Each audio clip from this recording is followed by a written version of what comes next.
Hello ನಮಸ್ಕಾರ, ನೀವು ನೋಡ್ತಾ ಇದ್ದೀರಾ ನ್ಯೂಸ್ ಫಸ್ಟ್. ನಾನು ರಕ್ಷತ್ ಶೆಟ್ಟಿ. ಈಗ ಹೆಡ್ಲೈನ್ಸ್.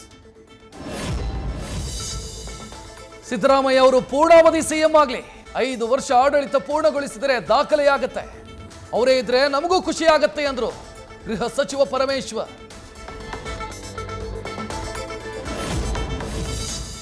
ಈಗ 7 ವರ್ಷ ಸಿಎಂ ಆಗಿದ್ದಾರೆ ಸಿದ್ದರಾಮಯ್ಯ. ಪೂರ್ಣಾವಧಿ ಮುಖ್ಯಮಂತ್ರಿ ಆಗಿರ್ತಾರೆ.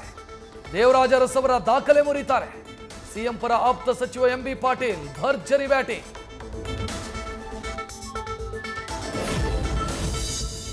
ಮೆಟ್ರೋ ದರ ಇಳಿಸಿದ್ರೆ ಸಾಮಾನ್ಯರಿಗೆ ಅನುಕೂಲವಾಗುತ್ತೆ ಎಂದರು ಸಚಿವ ಎಂಬಿ ಪಾಟೀಲ್. ಅಸಹಜ ದರ ಏರಿಕೆ ಆಗಿರುವಲ್ಲಿ ಕಡಿಮೆ ಮಾಡುವಂತೆ ಬಿಎಂಆರ್ಸಿಎಲ್ ಎಂಡಿಗೆ ತಿಳಿಸಿದ್ದೇನೆ. ಎಕ್ಸ್ನಲ್ಲಿ ಸಿಎಂ ಸಿದ್ದರಾಮಯ್ಯ ಮಾಹಿತಿ.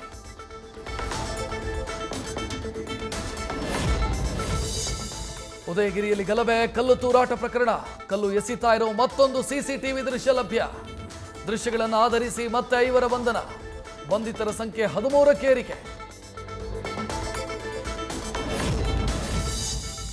ಪೊಲೀಸರು ಸಿಸಿಟಿವಿ ಫುಟೇಜ್ ನೋಡಿ ಮಾಹಿತಿ ಕಲೆ ಹಾಕ್ತಿದ್ದಾರೆ. ಉದಯಗಿರಿ ಸಹಜ ಸ್ಥಿತಿಗೆ ಬಂದಿದೆ. ವಿಚಾರಣೆಯಲ್ಲಿ ನಾನು ಮಧ್ಯಪ್ರವೇಶ ಮಾಡಲ್ಲ ಅಂದ್ರು ಶಾಸಕ ತನ್ವೀರ್ ಸೇಠ್.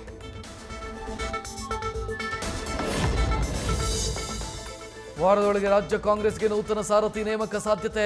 ಕೈ ನಡೆ ನೋಡಿಕೊಂಡು ಬಿಜೆಪಿಯಲ್ಲಿ ನಿರ್ಧಾರ ಮಾಡೋದಕ್ಕೆ ಚಿಂತನೆ. ಮೋದಿ ವಿದೇಶ ಪ್ರವಾಸದಿಂದ ವಾಪಸಾದ ಬಳಿಕ ಚರ್ಚಿಸಿ ರಾಜ್ಯ ಬಿಜೆಪಿ ಅಧ್ಯಕ್ಷರ ಘೋಷಣೆಗೆ ಪ್ಲಾನ್.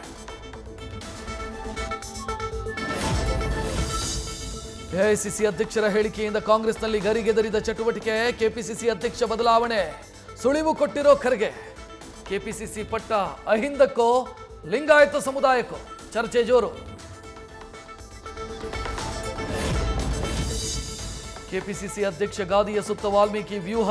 ವಾಲ್ಮೀಕಿ ಸಮುದಾಯಕ್ಕೆ ಅಧ್ಯಕ್ಷ ಸ್ಥಾನಕ್ಕಾಗಿ ಸಚಿವ ಕೆಎನ್ ರಾಜಣ್ಣ, ಸತೀಶ್ ಜಾರಕಿಹೊಳಿ ಕಸರತ್ತು. ವರಿಷ್ಠರ ಭೇಟಿ ವೇಳೆ ಸಚಿವರ ಅಭಿಪ್ರಾಯ.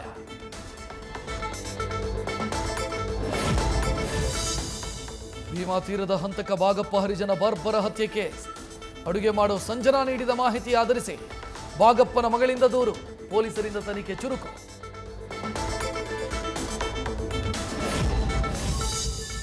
ವಂಚಕಿ ಐಶ್ವರ್ಯ ವಿಚಾರಣೆ ಬೆನ್ನಲ್ಲೇ ಹಲವು ಪೊಲೀಸರಿಗೆ ನಡುಕ.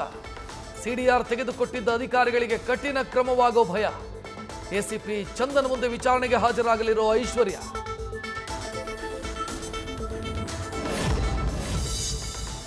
ಮಳೆ ಬಂದ್ರೆ ಬೆಂಗಳೂರಿನ ಹಲವು ಕಡೆ ಮುಳುಗೋ ಮನೆಗಳು. ಜಪಾನ್ ತಂತ್ರಜ್ಞಾನಕ್ಕೆ ಮೊರೆ ಹೋದ ಮಾಲೀಕರು. ಕೊಳಕು ನೀರಿನ ಸಹವಾಸ ಬೇಡ ಅಂತ ಮನೆಗಳನ್ನ ಹೈಡ್ರಾಲಿಕ್ ಜಾಕ್ ಮೂಲಕ 5 ಅಡಿ ಎತ್ತರಕ್ಕೆ ಏರಿಸ್ತಾ ಇರೋ ಜನ.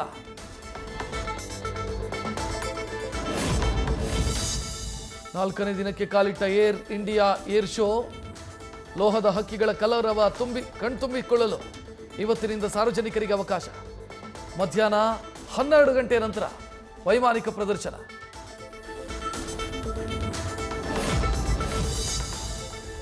ಮೈಕ್ರೋ ಫೈನಾನ್ಸ್ ಘಾಟಕ್ಕೆ ಊರನ್ನೇ ತೊರೆದ ಕುಟುಂಬ. ಹಣ ಕೊಡದಿದ್ರೆ ಸಾಯಿಸ್ತೀವಿ ಅಂತ ಕೊಲೆ ಬೆದರಿಕೆಯ ಆರೋಪ. ರಾಯಚೂರಿನ ಗ್ರಾಮ ಬಿಟ್ಟು ಬೆಂಗಳೂರು ಸೇರಿದ ಶರಣಮ್ಮ ದಂಪತಿ.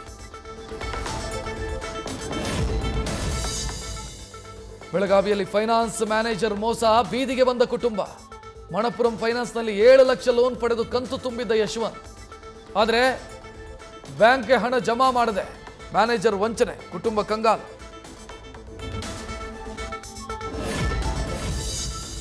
ತುಮಕೂರಲ್ಲಿ ಗ್ರಾಹಕನ ಮೊಬೈಲ್ ಕಿತ್ಕೊಂಡು ಬಜಾಜ್ ಫಿನಾನ್ಸ್ ಸಿಬ್ಬಂದಿ ಅಟ್ಟಹಾಸ. 6,000 ಕಂತು ಬಾಕಿ ಉಳಿಸಿದ್ದಕ್ಕೆ 22,000 ಬಡ್ಡಿ ಹಾಕಿದ ಫೈನಾನ್ಸ್ ಕಂಪನಿ. ಪ್ರತಿದಿನ ಕಚೇರಿಗೆ ಅಲೆದು ಸುಸ್ತಾದ ಮುಬಾರಕ್.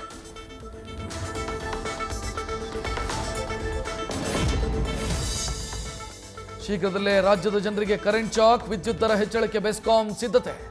ಇನ್ನು ಬೆಸ್ಕಾಂ ಎಂಡಿ ಶಿವಶಂಕರ್ ನೇತೃತ್ವದ ಸಭೆಯಲ್ಲಿ ಚರ್ಚೆ. ಏಪ್ರಿಲ್ 1ರಿಂದ ವಿದ್ಯುತ್ ದರ ಪರಿಷ್ಕರಣೆ ಸಾಧ್ಯತೆ.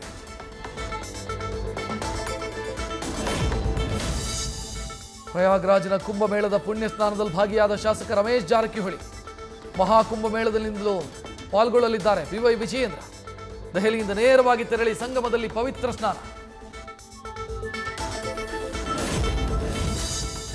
ಕೊಹ್ಲಿ ಮತ್ತೆ ಕ್ಯಾಪ್ಟನ್ ಆಗ್ತಾರೆ ಅಂತ ಕಾಯ್ತಿದ್ದ ಫ್ಯಾನ್ಸ್ಗೆ ಸರ್ಪ್ರೈಸ್. ಆರ್ಸಿಬಿ ನಾಯಕನಾಗಿ ರಜತ್ ಪಾಟೀದಾರ್ ಆಯ್ಕೆ. ರಾಯಲ್ ಚಾಲೆಂಜರ್ಸ್ ಬೆಂಗಳೂರು ತಂಡದಲ್ಲಿ ಮತ್ತೊಂದು ಹೊಸ ಅಧ್ಯಾಯ. ನ್ಯೂಸ್ ಫಸ್ಟ್ ನಿರ್ಭೀತಿಯಿಂದ ನಿಮ್ಮ ಪರವಾಗಿ.